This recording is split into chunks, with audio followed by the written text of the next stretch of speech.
Zara here. I order Escort. I had this in brown color at the store, but I don't think I like the brown. So I went ahead and buy the pink one since they don't have that available in the store. So this is how we have it. Oh, it's so nice. Parang fancy-fancy. Ginanyan pa nila mga bebe, oh. Nagpaganyan pa siya.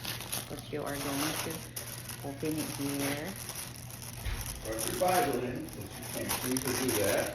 Thank you. And ta-da! Fancy pants. Let's try them on.